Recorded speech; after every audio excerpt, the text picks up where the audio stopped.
Baie hartlik welkom ook aan ons aanlyn kykers by hierdie geleentheid vanoggend. Dis die 5de Sondag van Koninkrykstyd, laaste Sondag in Junie 2026. Basies die eerste 6 maande van die jaar is agter die rug. En by die geleentheid vanoggend gaan ons saamgesels oor seker een van die bekendste hoofstukke in die Bybel, naamlik 1 Korintiërs 13. En bekend en dalk te bekend. Ja, waarskynlik het jy iewers by een of ander bruilof of huweliksherdenking het jy 'n preek hieroor gehoor en dis goed. Maar ek wil graag hê ons moet vanoggend bietjie 1 Korintiërs 13 'n slag in sy plek sit waar hy pas binne die breër Korinte brief en uiteindelik te sê wat was God se doel toe hy hierdie wonderlike 1 Korintiërs 13 deur Paulus vir ons laat opteken het. Wanneer die tyd van die saak is, hy skryf nie vir 'n bruidspaar nie. Hy skryf vir 'n gemeente. Hy skryf vir 'n gemeente vir gelowiges, mense wat saam aanbid, wat saam werk, wat van mekaar verskil, wat saam leer, wat saam groei. En as jy gaan kyk, dan sien jy dat hoofstuk 13 is die binnekant, is die vulsel van die toebroodjie, want hoofstuk 12 en hoofstuk 14 praat oor die gawes wat die Gees vir die kerk gee. En Paulus moet ons hier help. En dis hoekom ons nou vanoggend oor die vulsel gaan praat, want hy moet met 'n gemeente praat wat alle moontlike denkbare gawes het om 'n wêreldse verskil te maak. Maar dis 'n gemeente wat besig is om hulle liefde te verloor. En dis presies waarmee ons wil help. Hy wil uiteindelik ons help in die woorde van vers 13 wat sê, ek wil vir julle sê, wat is die allerbeste weg? Wat is die beste? Uiteindelik nie nog 'n gawe nie, nie nog kennis nie, nie nog prestasies nie, maar uiteindelik, en die grootste hiervan, is die liefde. So, bid saam met my en dan gaan ons nie tradisioneel die 13 verse lees nie, ons gaan hom so stuk deurpraat en vir mekaar sê, hoe help die Here ons? Wat wil hy vanoggend vir ons sê? So kom ons bid saam. Here ons God, U is ons Vader en ons is vanoggend hier en ons kom na U toe. Nie omdat ons alles verstaan nie, maar omdat ons vir U kan sê, dankie dat U ons eerste lief gehad het. Nou kan ons, wat uit hierdie liefde gebore is, ook wederliefde hê. Ons kan mekaar lief hê. Ons kom nie vanoggend hiernatoe omdat ons U aandag wil trek nie, ons kom omdat U ons geroep het. Ons is nie hier omdat ons volmaak is nie, want U is vir ons genadig. Ons kom omdat ons uit die genade leef. Ons is ook nie hier omdat ons antwoorde het nie, maar ons is hier omdat U die lewende God is. En daarom sê ons dankie vir hierdie gemeente, dankie vir elke mens wat vanoggend hier sit en wat ook ingeskakel is. Dankie vir die voorreg om rondom U woord by mekaar te wees. Heilige Gees, maak ook nou ons harte oop. Help ons om vanoggend nie net meer van liefde te hoor nie, maar om die bron van liefde, Christus, te ontmoet. Mag sy lewe in ons lewe sigbaar word. Mag ons so langer hoe meer sy beeld vertoon. Dit bid ons dan in die naam van Jesus Christus, ons Here. Amen. Vriende, ek het gesê 1 Korintiërs 13, en ek wil tog sê, kom ons begin van agteraf. Klink nou snaaks. Want dis waantoe die hele 1 Korintiërs 13 opbou, is vers 13. En nou, geloof, hoop en liefde bly hierdie 3. En die grootste hiervan is die liefde. So vers 13 is nie 'n losspreuk nie. Dis uiteindelik die hoogtepunt van 'n skrywe wat opbou na vers 13 toe. Paulus begin in vers 1 alreeds om ons aan die hand te vat en te sê, stap saam met my, want dis waantoe ons op pad is. Die grootste hiervan is die liefde.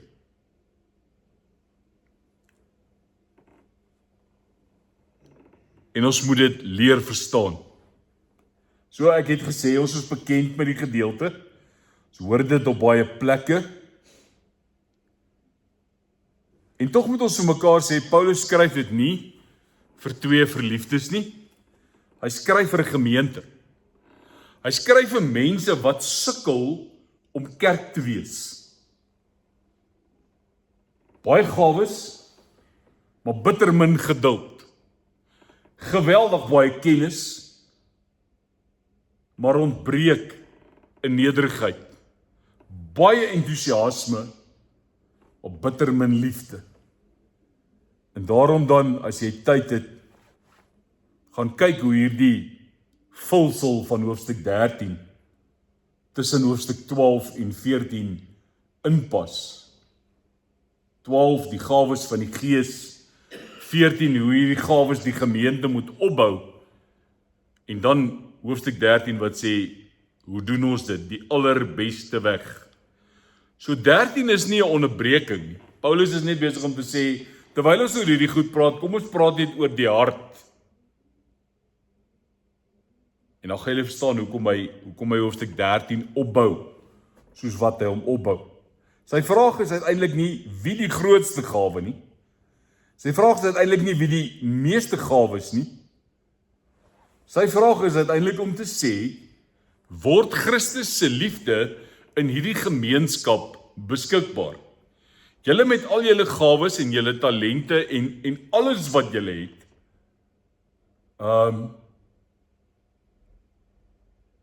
word my liefde sigbaar. En as 'n mens dan na vers 1 toe gaan, dan sê jy vir jouself, wat nou? Want nou kom Paulus en hy sê, verrassend, hy begin nie by die liefde nie. Maar hy begin by dit wat die Korintiërs trots gemaak het. Dit wat gemaak het dat die Korintiërs gedink het, ons is dalk so bietjie beter as die res van die mense in die omgewing. Hoor hoe hou hy dit op? Nou wys ek julle wat die allerbeste is. En dan sê hy, al praat ek die tale van mense en engele. Nou dink jouself nou net in, jy weet, jy kon nou soos 'n engel praat. Is nogal indrukwekkend. Maar ek het nie liefde nie. Het ek 'n stuk klinkende simbaal, klinkende metaal, 'n gallende simbaal geword. Met ander woorde, jy kan tale hê, jy kan vreeslik oulik wees, maar as die liefde ontbreek, is jy geraas. Hy gaan verder. Hy sê nou het jy tale en jy het uiteindelik vers 2, al het ek die gawe van profesie en ken ek die geheimenisse en besit ek al die kennis en al het ek al die geloof om berge te versit, maar ek het geen liefde nie. Wat sê hy? Hy sê dan is ek niks. As jy net vir jouself vinnig sê, ek het die gawe van profesie, ek ken geheimenisse, ek het al die kennis, ek het die geloof om berge te versit, dan sal ons in 'n wêreld in 2026 sê, indrukwekkend, quite impressive. Hierdie persoon het alles. Paulus sê, as ek nie liefde het nie, help dit nie. Dan is ek niks. gemeente eintlik, dan is julle niks. Hy gaan verder in vers 3. Hy sê al deel ek al wat ek het aan ander uit. En dan gee ek my liggaam prys om my daarop nog kan beroem. Maar ek het geen liefde nie, hoor weer, baat dit my niks. So gemeente, hoor die woord van die Here vanoggend wat sê, jy kan indrukwekkend wees sonder om liefdevol te wees. Jy kan baie geestelik lyk sonder om Christus te leef. Jy kan baie doen sonder dat Christus sigbaar word. Dis hoekom hierdie nie 'n hoofstuk is oor romantiese liefde nie. Dis hoekom hierdie hoofstuk vir 'n gemeente geskryf is.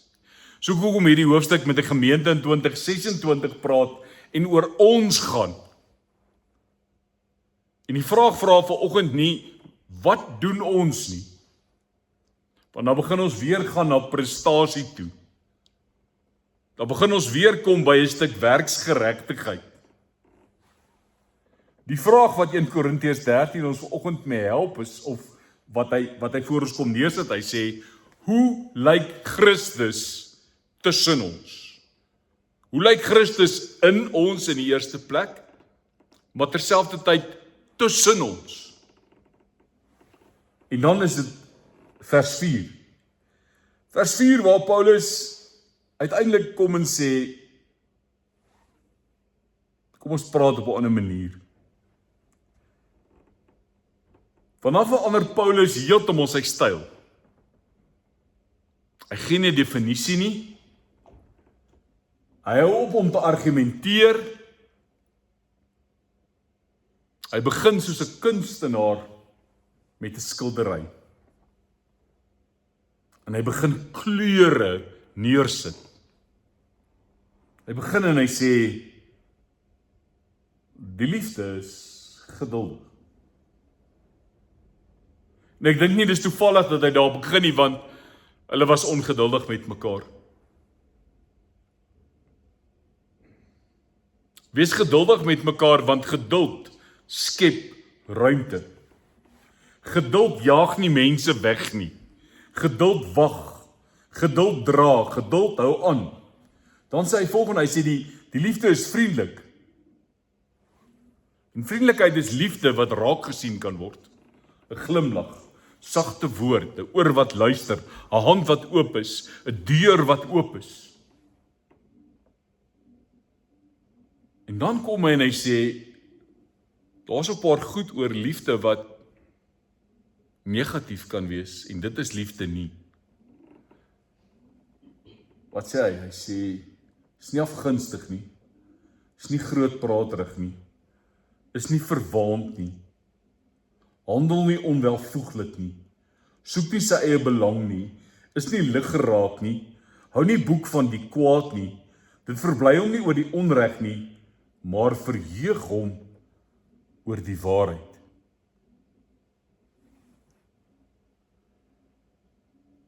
Hou nie boek van die kwaad nie. Want liefde is nie met homself besig nie. Liefde kyk altyd na ander.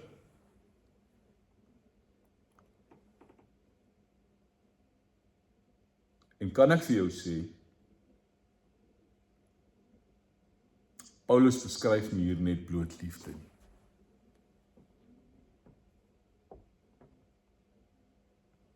Paulus beskryf iemand.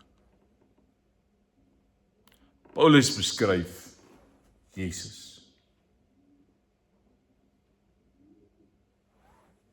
Want wie anders het nooit sy eie belang gesoek nie. Wie anders het sy vyande vergewe? Wie anders het nie teruggeslaan toe hy beledig is nie? Wie anders het sy lewe gegee vir mense wat hom verwerp het?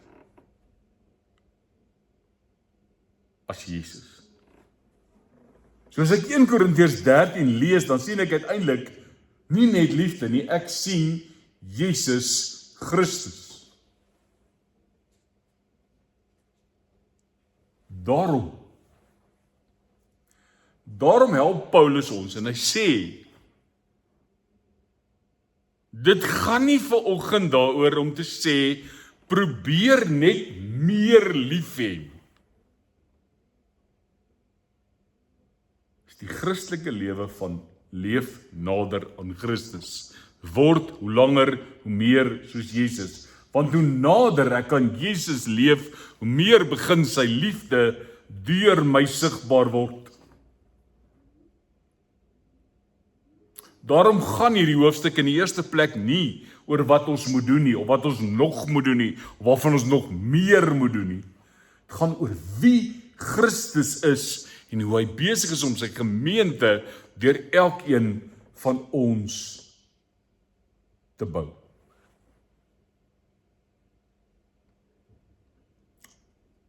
En dan help Paulus ons. Hy sê alles anders is voorlopig. Waarom help hy ons as ons by vers 7 kom en hy sê, die liefde, die liefde bedek alles, glo alles, hoop alles, verdra alles. Nou hoor jy hoekom ek sê alles anders is voorlopig, want hoor vers 8. Die liefde vergaan nooit nie. En hoor nou daai goed waarop die Korintiërs geroem het. Hy sê die gawe van profesie sal verdwyn, die gawe van ongewone tale en klanke sal ophou, en die van kennis sal uitgedien raak. Die liefde vergaan nooit nie. Dis 'n merkwaardige stelling, want wat sê hy vir die Korintiërs? Hy sê, alles wat julle op hierdie stadium dink, maak julle famous, belangrik, en hierdie wonderlike gemeente, dit alles gaan verdwyn. Ek hoor hom amper as hy sê, okay, en as dit nou weg is, wat maak julle nou? So kom hy kom en hy sê, die liefde vergaan nooit nie. Nou vra jy vir my, hoekom verdwyn hierdie goed? Hoekom verdwyn tale en profesie en kennis wat uitgedien raak? Dit behoort alles tot hierdie wêreld, tot hierdie bedeling, maar die liefde is reeds deel van God se nuwe wêreld. Die liefde is die grondreël van God se koninkryk. Dit vergaan nooit.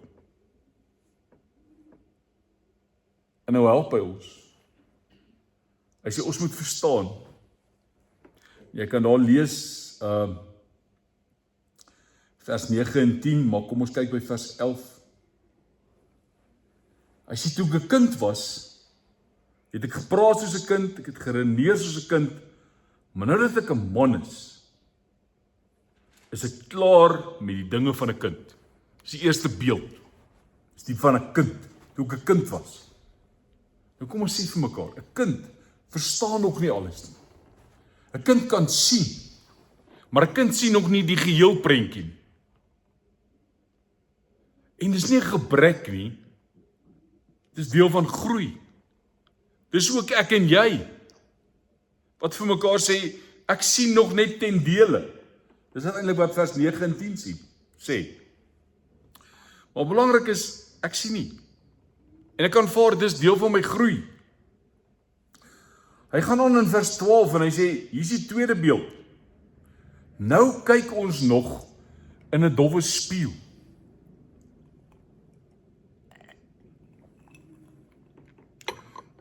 Julle sal onthou, ons het al daaroor gepraat, ons leef tussen die alreeds en die nog nie. In Paulus se terme uitgedruk, ons leef tussen die belofte van die nog nie en die vervulling, die alreeds. Ons God sien God werklik, maar nog nie volkome nie. Ons ken God, maar nog nie ten volle nie. Ons glo, ons hoop, ons wag. Daarom sit ons hier en ons het vanoggend dit ook so begin toe ons met die Here gepraat het, gesê, ons sit vandag hier. Maar daar's dinge wat ons nie verstaan. Daar's gebede wat ons gebid het, wat ons partykeer wonder, het die Here dit ooit gehoor? Ons wag dalk nog vir 'n antwoord. Daar's bepaalde vrae wat jy sê, maar hoe lank moet ek nou nog wag? Daar's mense wat ek en jy vandag sit en sê, maar ek bid nou al so lank vir hierdie mens, so wat nou? Of jy sit en jy sê, daar's trane wat nog afgevee word, wat nog nie afgevee is. En tog is jy hier, tog bly ons glo. Waarom? Omdat ons geloof nie op volledige begrip rus nie, maar op God se beloftes.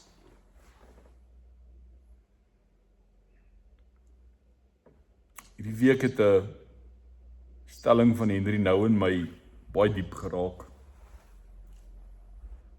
Hy skryf, a Christian leader is a person of hope, whose strength is based on a promise given to him. Ek sê weer, dit het my as 'n dominee, as 'n gelowige baie diep geraak. En dit geld vir elkeen van ons wat vanoggend hier is.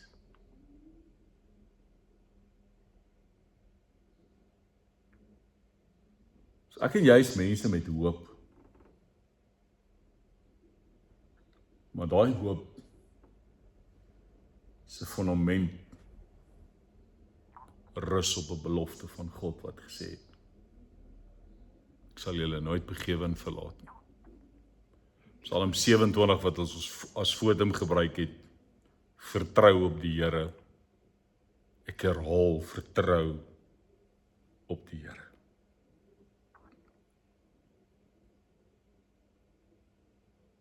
So ons leef nie uit beheer nie. Ons leef vanuit God se belofte.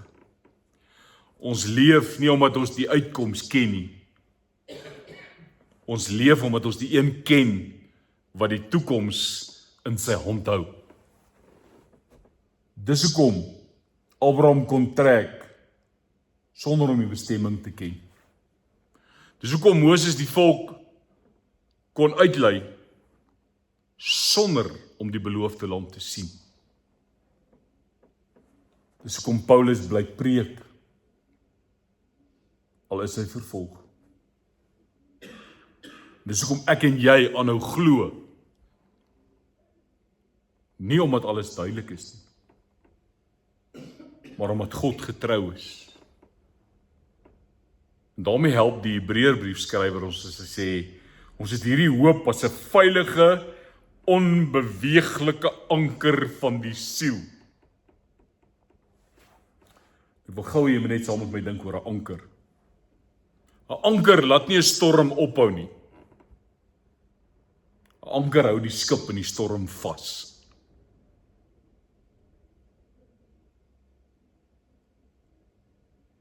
Dalk is daar vanoggend een van julle wat voel,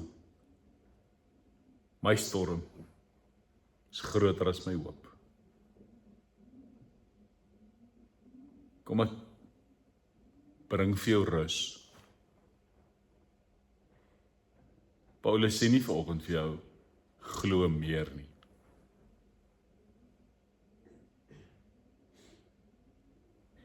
Die Here sê vanoggend, ek bly getrou. Daarom bly geloof. Daarom bly hoop. En dan, as Paulus die 12 verse geskryf het, en hy die twee beelde gebruik, en ons is by die beelde en die argumente, en dan kom hy en dan sê hy, en nou, vers 13. En nou bly geloof, hoop en liefde, hierdie drie. En dan antwoord hy sê die grootste hiervan is die liefde. Hoekom? Want geloof gaan eendag oor in aanskoue. Hoop word eendag vervul, maar liefde bly. Nie omdat liefde bloot 'n mooi deug is nie, omdat God liefde is. Die Vader het lief. Die Seun beliggaam die liefde. Die Heilige Gees vorm daardie liefde in mense. Daarom al wankel alles, bly die liefde, bly dit die anker.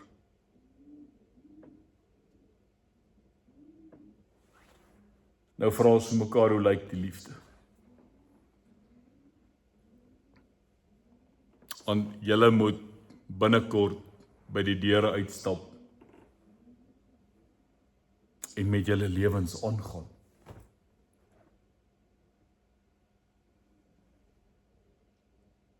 En as ons vir mekaar sê, dis vir 'n gemeente geskryf, dan beteken dit, hoe lyk 'n gemeente? In 'n gemeente is daar lewensmaats, daar's ouers en kinders, daar's mense wat werk, daar's mense in die gemeente, in die gemeenskap. Ons is in 'n land waar daar verdeeldheid is, almal bespiegel oor wat 30 Junie gaan gebeur.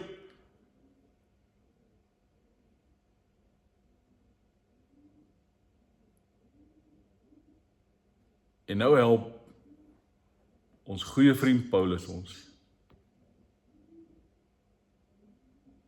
En hy sê die vrug van die Gees is liefde. Gaan lees maar Galasiërs 5, julle sal in die week in elk geval dit inoefen. As Paulus begin skryf in Galasiërs 5 oor die vrug van die Gees, dan begin hy by liefde. Dan volg vreugde, vrede, geluk, vriendelikheid, goedheid, getrouheid, sagmoedigheid, selfbeheersing.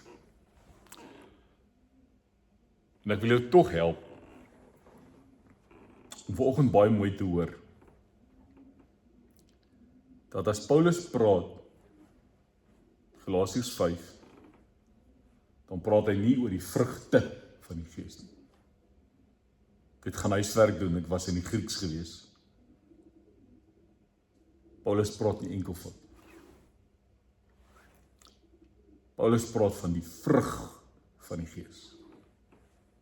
Een vrug, een lewe, een nuwe mensheid. Hoekom? Want daar's een Christus wat deur sy een Gees in sy mense sigbaar word.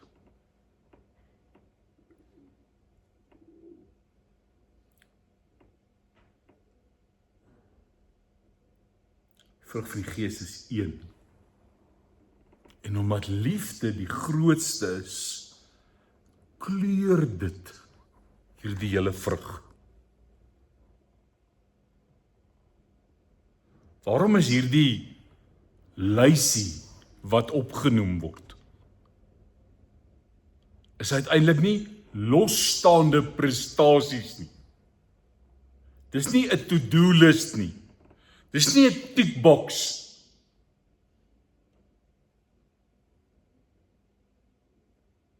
Die vrug van die Gees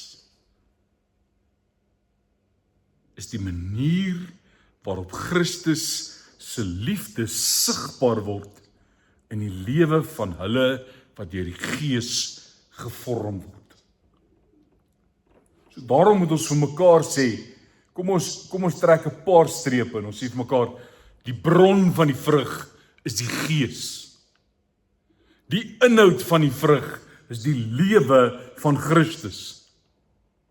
En die eerste en die bepalende kenmerk daarvan is die liefde.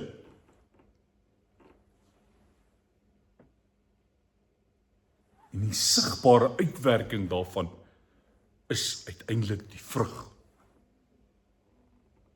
En dit verander alles. Want dit beteken, jy hoef nie meer in die oggend wakker te word en vir myself te sê, ek moet vandag tog net asseblief probeer om geduldiger te wees nie. Of ek moet net vriendeliker wees. Ek moet nie. Nee, want dan is jy weer besig met prestasie. Jy is besig met een of ander vorm van verdienste van ek het dit gedoen. Môre voel jy sleg want ek het dit nie reg gekry nie. Dan is jy weer 'n mislukking. Onthou wat ons gesê het, ons hou op probeer, ons oefen. Paulus nooi na iets baie, baie dieper. In Johannes 15 beeld, hy nooi ons om in Christus te bly. Want as jy aan Christus gekoppel is, kan jy vrug dra. Want waar die Gees die lewe van Christus vorm, daar word liefde sigbaar. En daardie liefde kry kleure. Liefde jubel as vreugde. Nie oppervlakkige vrolikheid nie, maar diep vreugde van mense wat weet wat? Ons behoort aan Christus. Liefde bring uiteindelik rus in die vorm van vrede. Nie omdat daar storms is nie, maar omdat Christus in die storm by my teenwoordig is. Liefde hou aan as geduld. Want geduld is liefde wat wagtyd kan verdra. Dis liefde wat nie sommer opgee nie. Liefde sien raak as vriendelikheid. Die vriendelike woord, die oop hand, die oor wat hoor, die mens wat raak gesien word. Liefde kry hande en voete as goedheid. Goedheid is liefde wat beweeg. Dis liefde wat iets doen. Liefde bly staan as getrouheid. Want getrouheid is liefde wat nie wegloop wanneer dit moeilik raak. Liefde buig af as sagmoedigheid. Nie as swakheid nie, maar as krag wat kies om iets te doen. Soos toe Jesus afgebuig het en sy disippels se voete gewas het. Liefde kies wys as selfbeheersing. Want selfbeheersing is liefde wat nie meer deur impuls gedryf word nie, maar deur die Gees beheer word. So hoor jy vanoggend as ek sê, dis een vrug. Die Gees is nie besig in ons 9 verskillende mense te vorm nie. Die Gees vorm ons na die beeld van Christus. Dit wat Paulus in Galasiërs 5 vers 22 en 23 as die vrug van die Gees beskryf as Christus. So ek word hoe langer hoe meer soos Jesus. Dit word gekleur deur die liefde. En dis hoekom Galasiërs 5 sou antwoord vanoggend en sê, so lyk die liefde wanneer die Gees dit in 'n gemeente laat groei. Dis nie net liefde wat gepraat word nie, dis liefde wat geleef word, dis liefde wat gesien word.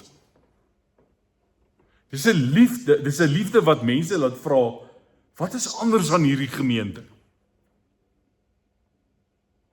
En dan is die antwoord nie, hulle het buitengewone gawes nie. Die antwoord is, Christus se liefde het onder ons sigbaar geword. Mense kan sien, ons is lief vir mekaar en lief vir die wêreld. En dan hoor ek weer 1 Johannes 4, dink julle lees dit nie week op. Ons het lief, omdat God ons eerste lief gehad het.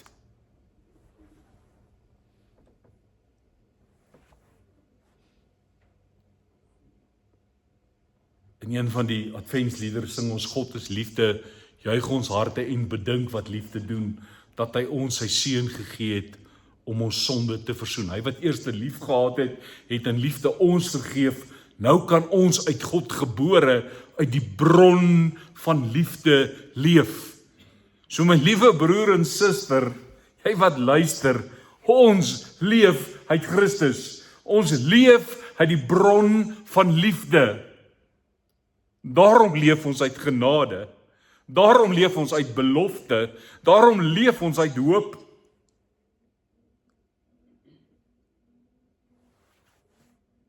Kom ons hoor die Here sy vanoggend sê, die vrug van die Gees is een. Enkelvoud.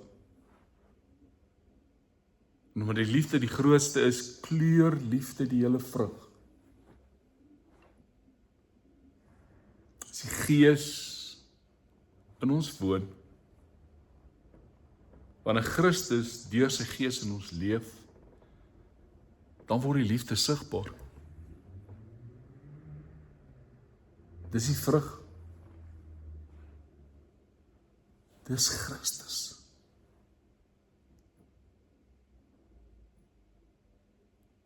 Daar julle toe, dink dit was die Grieke, wat by die disippels gekom het en gesê het, meneer, ons wil Jesus sien.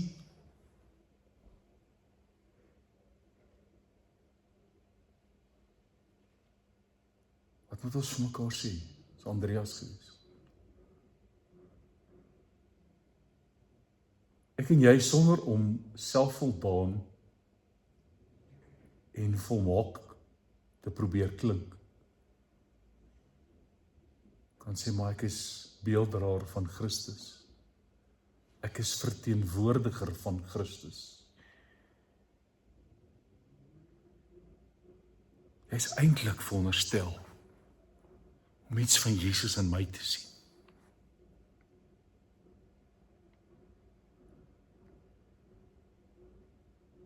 Want vriende, dis die lewe waartoe Christus en die Gees ons vorm.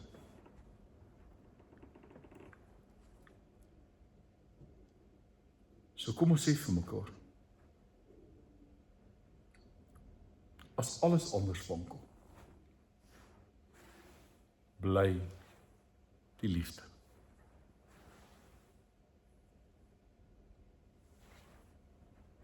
En dan lees ek weer saam met jou vers 13. En nou, geloof, hoop en liefde bly. Hierdie 3. En die grootste hiervan is die liefde.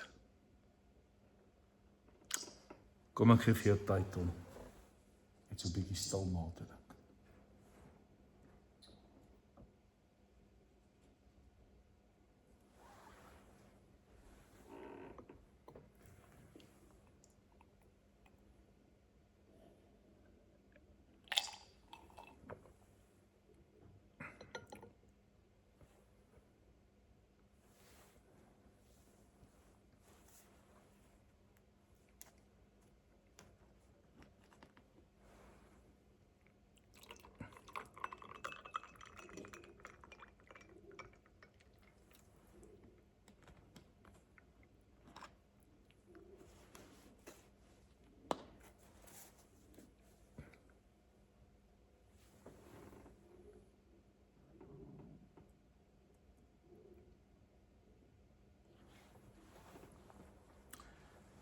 Here ons God, ons dankie vir die woord. Dankie dat U ons vandag weer eens kom herinner het dat die liefde bly. Dat al wankel alles, bly die liefde. Ons moet kom bely vanoggend dat ons so maklik beïndruk word deur gawes en kennis en sukses en prestasie. Vergewe ons wanneer ons vergeet dat die allerbeste weg die weg van die liefde is. Heilige Gees, vorm U die lewe van Christus in ons. Maak Leipoortvlei 'n gemeente waar mense nie ons programme of ons vermoëns bewonder nie, maar 'n gemeente waar mense iets van Jesus se liefde beleef en ervaar. Ons bid dit in die naam van Jesus Christus ons Here. Hy wat ons eerste lief gehad het. Amen. Vriende, in terme van ons koninkryksnuus vandag die volgende, jy kry elke dag 'n WhatsApp gedagte. Ek het regtig hierdie week probeer om te help dat ons hierdie hele 1 Korintiërs 13, alles wat ons gebruik het in vanoggend se erediens, om dit vir julle oor 7 dae die geleentheid te bied om deur ons 6 ritmetjies van lees, dink, wag, bid, leef en doen, dit deel te maak van jou lewe. Dit in te oefen. So, jy sal dit ontvang. Ek is tot 3 Augustus toe met Sabbatsverlof, Sabbatsrus. So ek is in elk geval elke Sondag saam met julle. So julle sal julle gedagtes bly ontvang. Ons gaan nie ophou oefen nie. Veral nie in die winter nie, want as die mense in die winter ophou oefen, dan sukkel jy om in die lente weer te begin oefen. Jy weet, ons kry so lekker koud, dat ons so warm en cozy is. So ons gaan bly oefen, ons gaan nie ophou nie. Maar in die aard van die saak, ek is vir daardie tyd, gaan ek net so bietjie na myself omsien, en ook na my eie gesin en my mense, maar ek sal beskikbaar wees. Baie belangrik, volgende week is daar nie 'n in-persoon erediens. Volgende Sondag, die 5de Julie, is daar geen in-persoon erediens in die kerkgebou nie. Ons is slegs op YouTube. Ek sal dit opneem en julle sal rustig kan voortgaan. So volgende week asseblief nou, volgende week kan jy ook 'n Sondag laat slaap en nie skuldig te voel. So ons sal vir julle op YouTube die erediens stuur. Ek glo hy sal teen 9 uur beskikbaar wees, maar dit is geen in-persoon erediens in die kerkgebou volgende Sondag nie. Dan belangrik, die tyd raak al minder vir Lindy Strydom se optrede by Suiderlik Gemeente 15 Augustus ten bate van Luipaards Vleitehuis vir bejaardes. Kontak gerus vir Mariana of vir Annelie as julle die bespreking wil doen. Belangrik is, ja, ek is met Sabbatsverlof, ja, ek gaan dalk nie altyd reageer of oombliklik reageer nie, maar die selfoonboodskapdiens bly funksioneer 083 654 0806. Ek mag dalk nou net nie so flink en vinnig soos ander kere reageer nie. Maar ja, so ek bly beskikbaar. Vriende, daarmee groet ek u dan nou in persoon, en ons sal mekaar dan nou sien so elke Sondag, behalwe nou die 5de, en intussen tyd, wees veilig, bly warm, en gesels met my, kontak as dit nodig is, en as ons moet reël vir een of ander vorm van versorging, dan reël ons dit met liefde so. So ek groet u as aanlyn kykers, totsiens.